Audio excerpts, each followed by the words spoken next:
Well, look what I got here. I know some of you guys hate these. I know you do. Here's the reality. They don't make hoses that fit a blown small block in a 57 Chevy with a custom Walker radiator that was made in the 80s. They don't make that. They do make hoses that are similar than this that would fit like a 64 Impala with a 327. But since the thermostat housing is different than this, and I got to go around the blower belt, these are the, for a 64 Impala, these are the recommended universal bendy flex hoses. I've had good luck with these. I'll tell you what hoses I don't have good luck with. Oh, there's braided steel ones, or those corrugated steel ones that you put the clamps on the end. Those things, I've had them come apart. I've also had problems with, I hate braided hoses. Hate them. They're just, number one, they just poke me in the fingers all the time. And I end up bleeding, and I don't know I'm bleeding because I don't have like really good, I don't feel a lot of pain a lot. And so when I poke, all of a sudden I'm leaking all over the place. And it's just not fun when I'm leaking.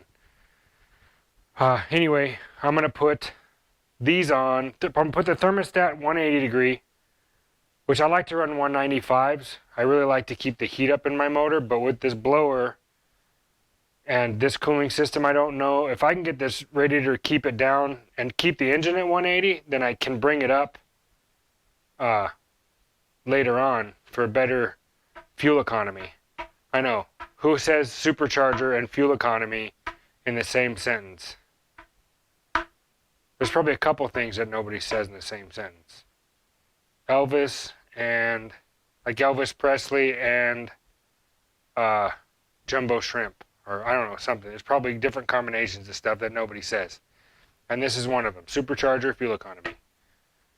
Although that's probably not true. Somebody's probably said that. So anyway, I'm going to spin you guys around. I'm going to get my housing. And I got my thermostat and the gasket, and I want to mock this up and see how this works. See you in just a second. All right. I'm going to move this over to out there, I guess. Blower belt's going to go over there. This is going to be tricky. I do not have the thermostat in. I just got bolts and washers and stuff to see if I can get this thing lined up.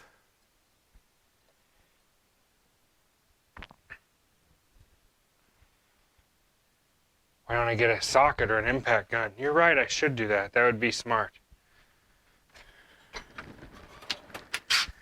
How about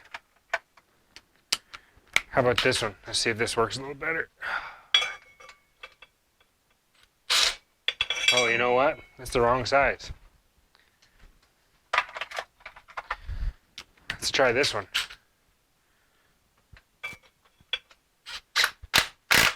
Yep, that's the right size. So's that, if it'll go in there.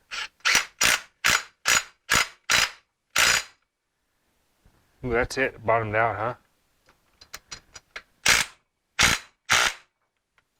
Okay, so that bolt is too long. That bolt is too long. Okay, so those bolts are too long. Mental note. Don't let me forget, those bolts are too long. Boy, I was hoping they would go in there pretty good, but they're too long. Okay, upper hose. This hose needs to be a tad bit shorter.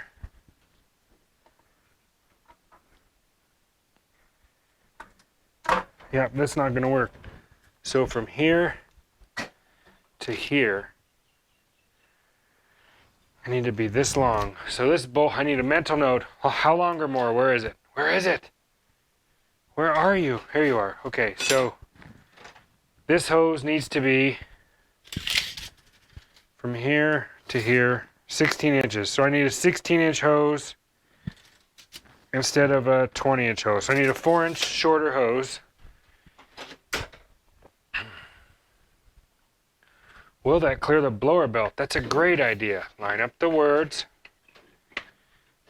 Words. Use your words. Use your words. Okay. That's a great question. Let's see. Yep. That'll work. Yep, I can make that work. Okay. Okay. So 4 inches shorter. Now let's see about the bottom one.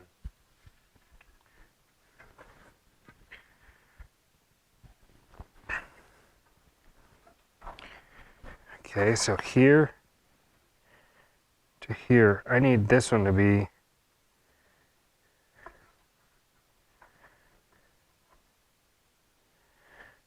yep.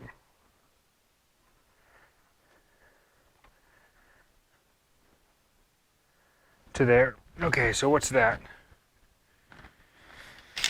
So this hose here is 18 3/4 inches long, and I need it to be 16 inches long. So 2 16-inch hoses. Wow, we're just like failing all over. Oh, except for I found this. I could do this right now. I could do my spring on my carburetor. How happy will this make me? I can get my throttle return spring hooked back up.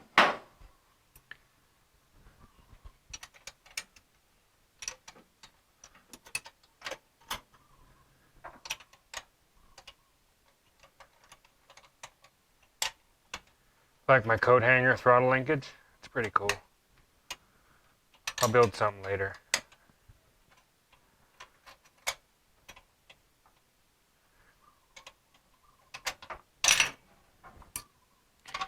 Probably like one of them T-bar things or something. I don't know, something. I have no idea. This works pretty good though, because that bar has been extended longer than stock, so. No, I need more of it. Well, that one's gone. Next.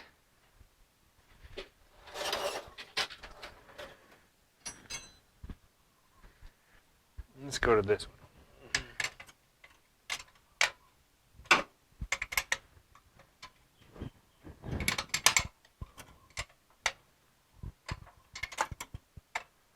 That's unpleasant.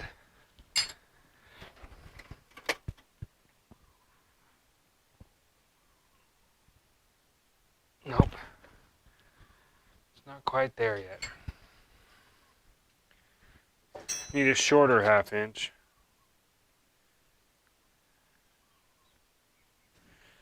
I don't have it, so this is gonna have to work. I'm gonna have to come over here on this side by you kids. How's it going?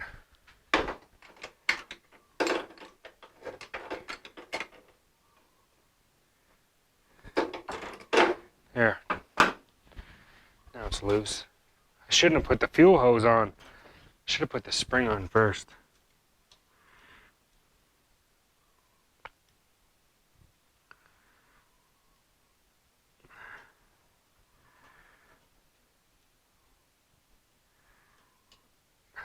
And I put a washer on top of this because if I don't, when I tighten it down, it'll try and move. The washer, believe it or not, will keep it straighter.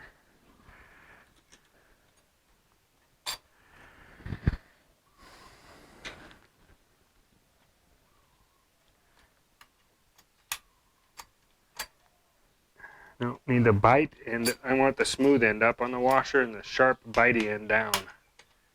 There we go. There we go. Much, much better. So, are you guys enjoying the struggle bath that's going on right now? The struggle show? The suffering?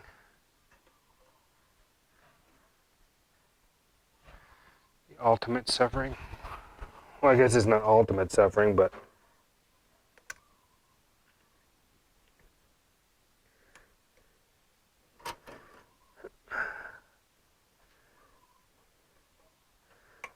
there we go. Let's tighten that up right there. Let's hold this right here, and let's bring her on down here. Now my buddy Jay says I should run two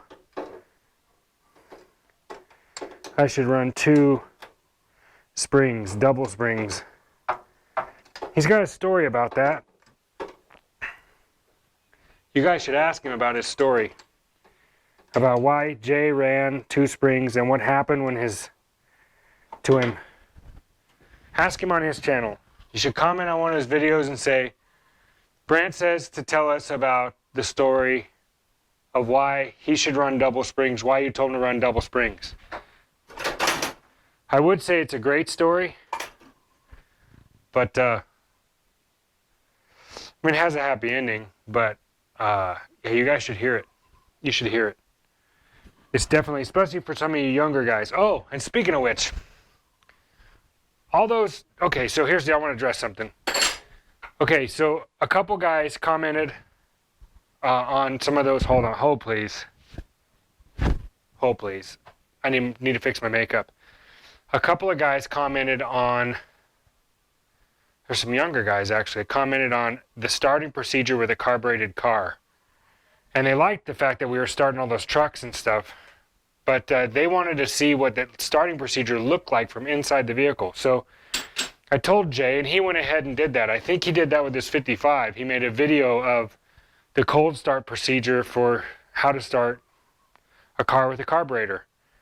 According to like a factory manual, this is how you do it. This is how you're supposed to do it. So if the car is set up right and everything's working properly, this is the way you do it. It's a, you know, which got me to thinking, you know, the reality is that the next generation coming up, there's a lot of kids that will be born and growing up around vehicles that, you know, have never ever seen a carburetor, let alone understand what they do. Basically, that is a controlled leak. That's all it is. Just a controlled leak. A fuel injector is actually a pressurized forced leak. This is a controlled leak. So it's going to leak anyway because of the engine vacuum and whatever. And injectors do not require engine vacuum. The map sensor does to regulate, along with the throttle position sensor, to tell the computer the demand that the engine is asking for based on vacuum signal. But these use a vacuum signal under the carburetor to change and to pull fuel through a bunch of circuits using physics instead of pressure, which pressure is physics too. I guess this is pressure too. High pressure goes to low pressure, period. 101, physics 101. High pressure goes to low pressure. Same with temperature. High temperature is high pressure. Electricity, voltage is pressure. It goes to low pressure. It goes to ground, which goes to low pressure. High pressure goes to low pressure. Hot goes to cold. Blah, blah, blah. You know, there's lots of things.